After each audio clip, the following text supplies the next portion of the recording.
Hello, listeners. I am your host, Noah Mears, and you are listening to A Cup of Film. On this podcast, we will discuss filmmaking, movie reviews, and theater experience. Today, we are sitting down with actor, playwright, and Nicole Kidman fanboy, William Guynn. In today's episode, we will talk Oscar buzz, Scream 6, the cult film genre, the parallels between screenwriting and playwriting, and William's film ambitions. Let us take a sip of cinema.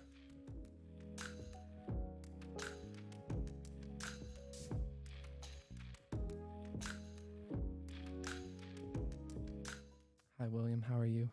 I'm doing all right. How are you, Noah? It's been a bit of a week. It has been a bit of a week. It's been hectic, but at least we're on a Thursday. So, but again, the biggest event I guess that's happened recently is the Oscars. I guess it was last Sunday. It wasn't this Sunday. Yeah. It was during spring break. But what's your take on the Oscars? How'd you feel about it?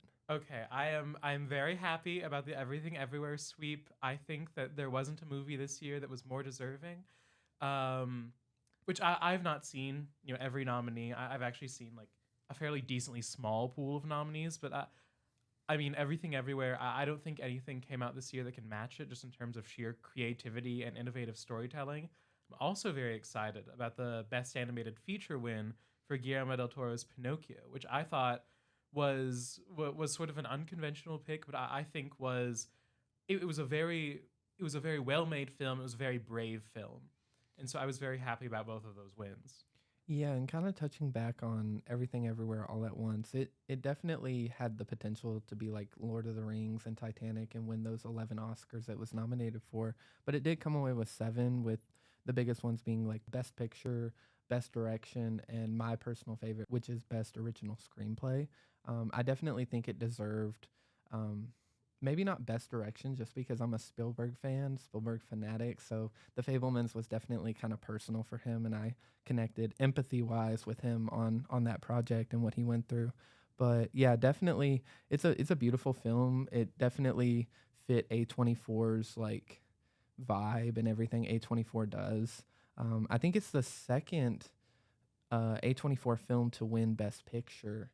I feel like there's been more, but I read somewhere it was the second one. I feel like Moonlight did win Best Picture. Yes, it did. Moonlight and Green Book. Green Book won Best Yes, it Picture did. as But well. that one was controversial. That Yes. one was slightly controversial. Which I'm not sure. I didn't know both of those. Are they both A24 movies? Mhm. Oh, okay. I'm pretty sure Green Book. Now, don't quote me on that. I could be wrong, but I was pretty sure the Green Book was, which I enjoyed that film as well. But yeah, just, I don't know. I felt like The Fabelmans was kind of like snatched from Spielberg as far as like Best Direction, but that's kind of just my own personal and biased opinion. One of the other big things you brought up was the Cocaine Bear appearance. I just wanted to kind of touch on that for a second. Okay. Cocaine Bear appearance at the Oscars has befuddled me all week, right? Because for those of you who haven't seen it and aren't aware of what happened, the Cocaine Bear situation is basically so Elizabeth Banks presented one of the awards. I don't remember which one, but she had with her an actor in a bear suit because she directed Cocaine Bear this year, obviously. And so later in the show, as Jimmy Kimmel is doing crowd work, he asks Malala Yousafzai if she thinks that Harry Styles spit on Chris Pine during the press tour for "Don't Worry, Darling." Malala is kind of taken aback, but she's like, I want to talk about peace, which is like, good answer, Malala, But then he goes, I think he's talking to Jessica Chastain, and Cocaine Bear crawls up and is pawing at Malala. And Jimmy Kimmel turns around and just shouts, "Cocaine Bear, leave Malala alone." And I have watched that clip so many times, I still do not know if that was planned. Malala obviously did not know it was going to happen because she is just completely into herself. She does not know she was not expecting this. But I can't tell if Jimmy Kimmel knew this was going to happen. I don't know if Cocaine Bear knew this was going to happen or if he just saw an opportunity to pounce on Malala. The woman who took a bullet for women's education, and I don't know what the thought process there. And you mentioned you have speculations about who you think was in the costume. What are some of those? I wouldn't call them legitimate speculations. It's more things I think would be very funny. Meryl Streep was a notable absence from this year's Oscars, and so I think that in befitting with the girl boss character of Cocaine Bear. Because if you don't know, she is a girl boss. Cocaine Bear is a lady bear. Oh, okay. Is I think Meryl Streep would be a very funny pick. I also think Timothy Chalamet would be excellent to be in the Cocaine Bear suit, because he was also absent. And finally, this one did not occur to me until now, but Tom Cruise was another notable absence from the ceremony because he was in Top Gun Maverick, and there was like a joke sort of at his expense, at the top of the show where they call him L. Ron Hubba Hubba because he's a Scientologist, which I thought was very funny. Hmm. Anyway, I don't think he'd be tall enough, but I think Tom Cruise would have been excellent in the role of Cocaine Bear. He might have had some lifts in. I know he uses a He's lot on of those in his stilts. films. Yeah, stilts, just up in the Cocaine Bear costume. He's on the platform shoes that Nathan Kress wore in the first season of iCarly. Definitely, there's a huge height discrepancy between him and his co-stars, Mhm. like 95% of the time. But I guess kind of moving on from Oscar talk, we'll talk about a film that we watched together recently, Scream 6. Just your overall opinion in the beginning. Okay. Let's start there. Okay, so I came out of the theater pretty negative. I will say that there are parts of upon reflection, there are elements of the movie that I appreciate more. I think that like a couple of the chase scenes are very well done. Particularly the one on the subway has gotten a lot of buzz. I think that scene's very well done. I think that, well, spoilers for Scream 6. I think that the concluding scene where she puts on the Ghostface costume, that's also very well done. But overall, just something about this movie, it didn't click with me. Not as a horror movie by itself, but also not as a Scream movie. Yeah, and I think Melissa Barrera's like part was definitely a little bit too much, a little too dark. Well, like Melissa Barrera and Jenna Ortega are both very capable actresses. Yeah. And I don't know what it was because I've enjoyed like both of their, some of their other work. But just something about their performances in this one did not click with me. Neither of them, like, they're both playing sort of Scream Queen roles. And I don't think Melissa Barrera screamed, which is odd for a movie called Scream. And that's not necessarily a bad thing, but I don't think that she replaces that emotion of like raw fear that like someone like Nev Campbell had with something that like hits as well. Yeah, and like you said, having two scream queens in a single movie is kind of hard to do. And it's been done well before. Nightmare on Elm Street 3, which is probably the best installment in the series, has like a multitude of scream queens. But like I don't know, like their sister relationship, the chemistry wasn't there. I think a lot of it was the writing. I don't think either of their characters, made as much sense as they could have. I think that they make in this movie like something that kept like I wanted to like these characters, but they kept making a lot of the same horror movie mistakes that Scream is famous for averting. Like there's a scene towards the end where they split up and they can't find each other, and it's like that's one of the core rules from the Scream series is don't split up, you know? Yeah, I definitely think, and I mentioned this to somebody last night actually talking about Scream, is they've kind of become Stab. Like they Stab being like this like parody of their own film in their own way, but they've kind of become a parody themselves. I just generally did not like the film. I thought Jack Champion's like part as the Ethan like again spoiler the killer boy in the end was definitely like way too like I don't know, psychotic. Like he had a really like uncomfortable like vibe. And I guess if you're trying to like throw the audience off and be like, oh, this guy's nice, but this guy over here, he's gonna show you he's kind of weird and crazy and stuff. I don't know. I just didn't like it. Yeah, I think that these ghost face roles are a really great treat for young actors because they're always directed to go super big in the end. But I think that with that's an issue of the franchise living in the shadow of its like defining installment because no one will ever be able to go big in the way that Skeet Ulrich and Matthew Lillard did in the first movie. And so I think that like there hasn't been a willingness to sort of change up the Ghostface characters, and so a lot of the actors playing the Ghostface characters sort of default to that same performance.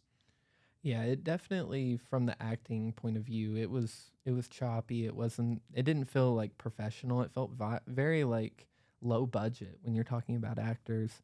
And again, the kills was a big point you The brought up. kills were so disappointing. They were I mean, horrible. like to me, one of the best things about Scream movies is that because they don't tend to show like there's actually very little like gore in a Scream movie, so they get really creative with like the ways that people expire, you know? And in this one, I mean, other than there is a scene that I did enjoy where Ghostface grabs a gun, but he didn't do anything with it. Like, for most part, everyone in this movie just gets stabbed. And I mean, they're usually just Ghostface walks up to you and stabs you, other than one guy's killed through his front door window in a way that, like, it was fun, but it was too brief. You know, there was never like a kill in this movie that struck me as like, oh, that was really well set up. That was really well executed. Get it? Executed. You know, none of them. They just weren't super memorable to me. Yeah, and another thing was like no character that had like an actual role in this film was expendable.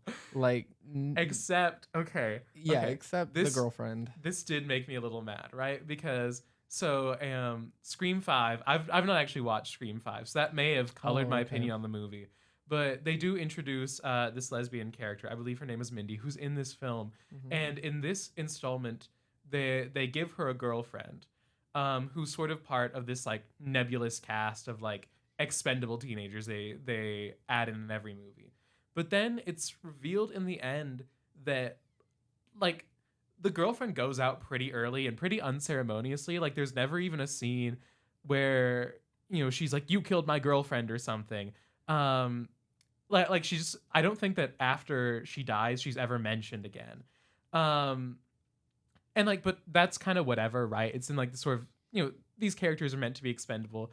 But then it's revealed at the end that that was the only, other than the psychiatrist, the only actual murder that happened in the movie, and that I did not love that, especially because they do a death fake out for one of the two straight love interests because, but that was like felt completely unearned, and Yeah. so like because like I always think fake outs, especially in horror movies, are kind of cheap, and this one struck me as particularly cheap Hmm. because that dude was like dead.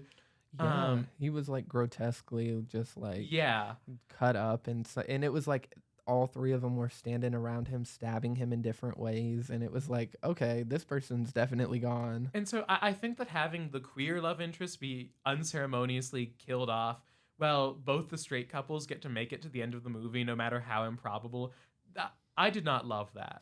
Yeah, it was definitely an odd tone.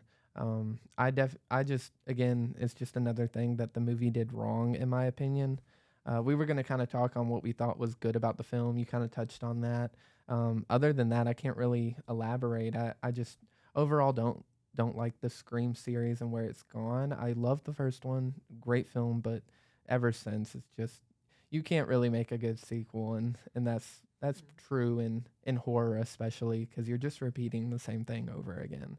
Um, but kind of touching on horror in a different aspect, let's talk about cult films. You wanted to speak on Yes, cult films. I'm very excited for this. Yeah, so just kind of like, what do you think the genre is right now versus what it was in the 80s and 90s? All right, so that's sort of difficult to define, right? Because the thing about cult films is it's a label we assign to movies retroactively. So it takes a while for a movie to be a cult film.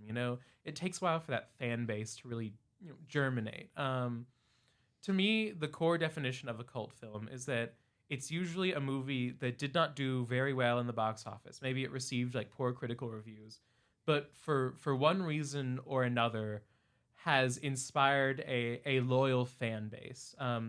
It's sort of like a very like seclusionary fan base where they tend to quote the movie a lot. They're just like really all in on this particular movie. And so I think that there definitely are still cult movie communities active. I think that especially since COVID, they've become more difficult to find just because movie theater like it's very centered around like going to the movie theater and all watch like it's a communal experience. I think I've told people it's a lot like if you've ever been to a Catholic mass, like going to Rocky Horror, which we'll talk about in a bit. It's like Yeah. going to mass in that there's certain bits where you stand, there's certain bits where you're supposed to recite something. It's like a very communal activity. And I think that since COVID, we've lost a lot of sort of that, sense of community when it comes to theater going and when it comes to cult films, especially. Yeah, and like you said, kind of touching on Rocky Horror Picture Show, that's kind of your essential favorite film and your favorite cult film as well. Just kind of give me some things about it that you feel like really cemented as a cult film. Yeah. So, okay, the thing about the Rocky Horror Picture Show is that so the movie, people say the movie doesn't have a plot. I will say the movie has a plot, but it's not about the plot. It's about the Rocky Horror Picture Show. It's a rock and roll musical about a mad scientist creating a hunky man that he can sleep with, and it's also about like the cultural revolution of the '60s. But I think that what has really drawn this fan base to Rocky Horror is this. It's a very subversive movie in the sense that like it's like very unabashedly queer, and like it's not queer, it's queer in a very rough around the edges way. It's queer in a way that I think a lot of straight audiences, especially in the '70s, felt really difficult to stomach. And also just like there's this intangible element, I think, to all good cult movies of camp that is so prominent in Rocky Horror, of just like this sense of the exaggerated, the exuberant, with this underlying sense of darkness, but also with this sense of just like everything is so over the top. It's so sexual. It's so like everything is turned up to 11 in the Rocky Horror Picture Show. Yeah, and kind of touching on that over the top element of cult films, The Evil Dead is a good example you brought Yes, up. yes. What are some of those in there that you feel like just really show how extreme you can do like an indie budget film, as far as special effects? And I know today is a little bit different than it was back in the '80s, but again, the Evil Dead is definitely one of the top like 5 cult films of all time when you look Oh, at it definitely. Oh, objectively. all three of the original trilogy of Evil Dead movies are like cult classics. I think that in terms of budget, that they are like micro budget movies. But I think that what has given them this cult status is sort of the artificiality of the effects. The Deadites, I mean, they aren't realistic, but they're done so creatively, and it's like all three movies are just so offbeat. I think that's what's given them this fandom, is that there's a sort of sense of humor about them, and this sense of like craftsmanship, and this idea that like we're going to do it cheaply, but we're not gonna do it halfway. I think that's also very defining when it comes to cult movies, is that like no matter how absurd the concept or the execution, they go all the way. Yeah, and I feel like a good example of like going all the way is like Stephen King novels, their adaptations in film, like Thinner, or um, just not really The Shining, but other films outside of that. Pet Cemetery, I consider a cult film in a lot of ways. I know it's extremely popular, but I don't know if popularity should really affect whether a film is cult or not. What are your thoughts on that? Yeah, I mean, there are things that I would consider cult films that are like very mainstream. Like, I think a lot of people would consider The Princess Bride a cult film. The it's like a very well known popular movie, but there's also this sort of devoted fan base separate from the greater cultural sort of zeitgeist.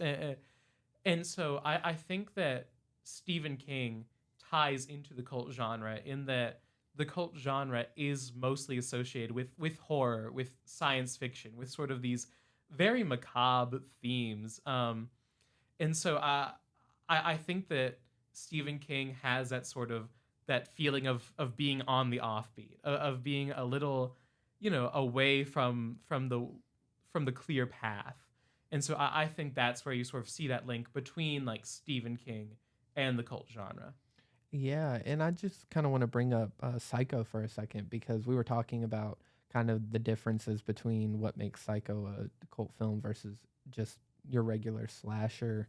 And you kind of have a strong opinion about what makes Psycho not so much a cult film. Yeah, I mean, I think that Psycho has elements that you could point to being cult. I think that the element of cross dressing and queerness within Psycho is really interesting to look at. And of course, Psycho is a movie that has like a lot of really devoted fans. But I think that what prevents Psycho from being a true cult movie is the fact that it is so well regarded. Like, it did, I can't speak on the box office performance for Psycho, but I mean, critically, it's always received raved reviews. It's considered it's like a part of the canon of film, sort of. And so I think that keeps Psycho in particular from being a cult movie. But there are Hitchcock movies that I would argue are cultier. Rope, you see a lot of the same sense of violence and of queerness in Rope that you see in Psycho, but Rope, it's maybe a more experimental movie in a lot of ways, especially being done in one shot. And it's not as well known or well regarded as Psycho. And so I think that if I had to pick a Hitchcock movie that to be like this is a cult movie, I would pick Rope. That's fair. That's valid. Rope is definitely more cultish in a lot of ways. I feel like cult films have kind of died and transitioned into more indie films. I feel like indie has kind of taken what would be cult now and has turned it into like an indie film. I don't feel like people Oh, respect cult as much. yeah, I mean, I think that there is a strong element of that, and there's a strong overlap between the two. I mean, like, the movie Clerks is an indie darling, but it's also a cult classic. Like, I think that a lot of the times, things that become cult are drawn from the indie sphere. And so I wouldn't say it's replaced it so much as, as we see indie movies come back sort of to prominence after a big wave of blockbusters. I do think that they are, a lot of the indie movies coming out will be cult classics in a few years. Yeah, and bringing that up right there, I wanted to talk about Bones and All. One of Yes. my favorite films that is definitely considered a cult film to a lot of people. I consider it probably the best cult film that's came out since Hereditary in a lot of ways. So, what are your thoughts on Bones and All kind of being the new standard for horror? Yeah, I mean, I think that Bones and All, it has definitely has all the makings of a cult film. Whether or not that will come to transpire, that's obviously up to time to tell whether it will attract this fan base. But I think that there's this element of the absurd in Bones and All. It's a cannibal road trip romance movie, and it plays all of those elements completely like to the T. And I think that these macabre themes, these outsider themes, a lot of people read Bones and All, including myself, as a queer allegory. I think all of those give Bones and All the making to be like a really genre defining cult film. Yeah, and Timothy Chalamet and Taylor Russell's like on-screen chemistry is like on Oh point. yeah, Like it's it's excellent. perfect. Yeah. Um, yeah, definitely the cult genre is a lot different. I feel like nowadays than it used to be. What are some of like your top two or three favorite cult films of all time? Oh, favorite cult films. I mean, Rocky Horror. Obviously, I've been attached basically by an umbilical cord to the Rocky Horror Picture Show community. I mean, since I was in middle school, I've been to screenings. I've been to Shadowcast. I've sort of done it all there. Um, I think that the Tim Curry Clue movie is a really great cult movie. I think it definitely has its fan base, and it's one that sort of a way a lot of cult movies become cult movies. They get big on cable, and I think that Clue is definitely a really strong example of that. And it's also just really like tightly well done. And then I think that if we were to go back to the birth of cult movies, I think you see. I'm gonna cheat. You said two or three. I'm gonna do four, right? Because we have something like Bride of Frankenstein, Okay. which is like from the 1930s. It's this very subtly queer take on a horror movie. And it has those sort of elements of the over the top, of camp, of the absurd, and of the hyper feminine, that I think would ultimately blossom sort of into the cult horror movie genre. And then Sunset Boulevard. Okay. Um, you have this strong, commanding female presence, and this sort of this gothic mansion setting, that I think have also just have this great element of the cult and of the strange about them.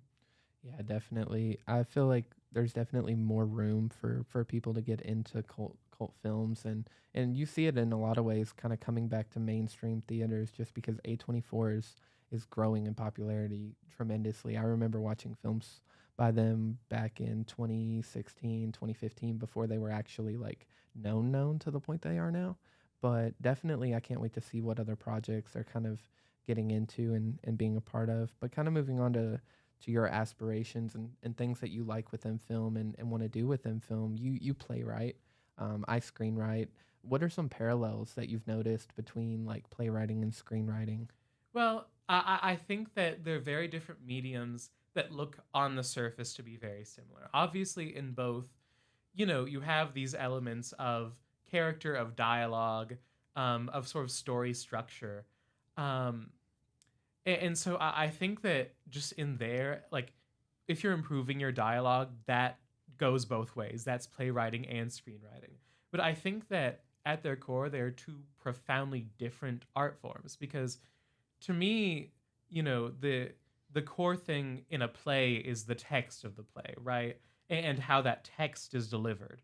And so I think that playwriting is a very auditory form, whereas filmmaking, you can be way more visual. And so I think that when it comes to playwriting, you can't tell just from a facial expression that the character is sad because you have to communicate it to the back of the house. So you usually have to have the character say something that'd be like, "Oh, I'm feeling sad." Um, Obviously, in a more roundabout way. That's a bad example of playwriting on my part. But I think that for screenwriting, like you can tell that with a facial expression. But I also think that playwriting is maybe a more diaphanous form. I think that when it comes to playwriting, you can play a lot faster and looser with sort of location, with time, with setting. Um, so I think that whereas in film things have to be more concrete. Like you have to give your actors a set to act in. They have to have props. They have to have co-stars there, and they can't turn to the audience and speak. Which film is sort of, that sort of gives film the sense of being inward, being introspective. Whereas playwriting is very extrospective. It's very out towards the audience. Yeah, definitely theater is interpersonal in so many different ways because again, you're breaking that fourth wall all the time, addressing the audience. It's a part of it. Very rarely in film do you break the fourth wall. It's kind of like a no-no in a lot of ways. And Unless you're Ferris Bueller. unless you're Ferris Bueller and you do your entire narration through the I fourth know how you wall. feel about But Ferris Bueller, yeah, so I'm it's not okay. not the biggest fan of Ferris Bueller, but yeah, I definitely think that a lot of people get confused when looking at the differences between playwriting and screenwriting. They feel like playwriting is just so heavy dialogue, and they don't realize that playwriting is heavy dialogue because that's kind of how you deal with the fact that you don't have as much of an atmosphere. You have to fill that space, and dialogue moves the story forward in film in a different way. I feel like Oh, it definitely. definitely, yeah, every the character says, the protagonist says it needs to have a meaning, it needs to have a purpose. That's what a lot of screenwriters will tell you is you need to focus on having a narrative inside your narrative basically. Um And with film, or I guess with theater, there's so much more of a sense of suspension of disbelief, right? And that's what yeah. goes back to theater being a more sort of diaphanous medium. Is that when it comes to like making a movie, there's this more sense of a drive towards realism, whereas like playwriting by default, because these people are in the room with you, right? They're obviously actors on a stage. Sort of more of this element of fantasy almost.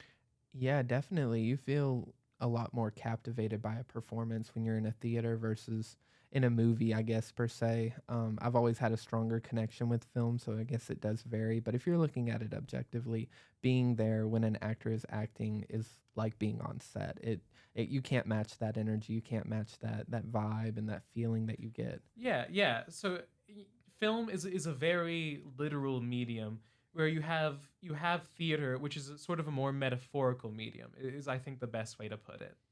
Yeah, that's a really great point. But kind of touching on film, what in what way would you are you wanting to be involved in film? I know you love acting, you love again playwriting can kind of transfer over into Mhm. screenwriting. But what are some big plans that you have as far as like potential filmmaking? Oh gosh. I think it ultimately boils down to the fact that I am a story person. And while playwriting is sort of my bread and butter, bread and butter, Jesus. Um, I am very, very respective and respectful and very attracted towards sort of this, the world of film and of these visual stories and of the way that storytelling works in film. And so I think that the best way to put it is that I would love to extend my ability to tell stories on a stage to telling stories on the screen.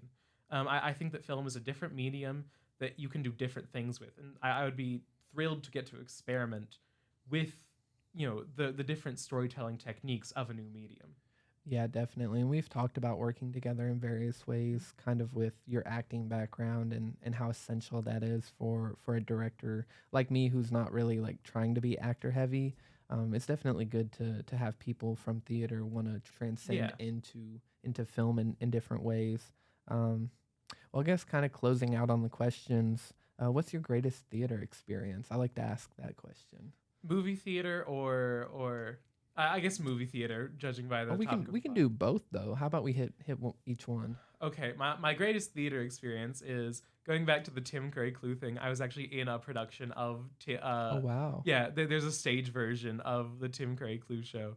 And so I was in the stage version of that, playing the Tim Curry character. That's Hmm. my best theater experience. Best movie theater experience. I've boiled it down to two, right? And both of them sort of revolve around COVID. Everything Everywhere All at Once was the first movie I saw back from COVID, and that was a perfect choice because it is a movie just about you know your head being full to the point that you can't stand it, and that's really how I felt. And so like seeing it in that theater, you know, even though we were all sitting spread apart, that was the first time I'd come back, and I felt that we're all sharing this movie together, and we're all sort of feeling the same thing, right? I think that it's a movie that really spoke to what was going through everyone in that theater's head at the moment.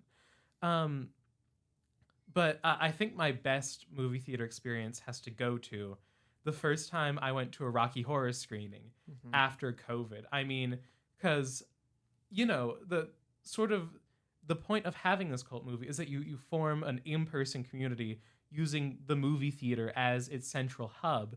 And so if you can't go to the movie theater, you lose that sort of sense of community. So going back and seeing everybody in costume and engaging in this ritual that's been uniting people since 1975, and you sort of feel this like I'm getting like goosebumps talking about it. You can sort of feel like yourself, like you're in this line of people who have discovered this movie, like going back all the way to the 70s. And so just being able to carry on those like traditions. I mean, it's borderline religious. And so just everyone in that theater's joy at being, like getting back together after essentially the apocalypse was like, it was infectious. Definitely, and I just have to bring up the Nicole Kidman intro to every theater experience we go to. That's definitely your Nicole, favorite part. we were talking about camp.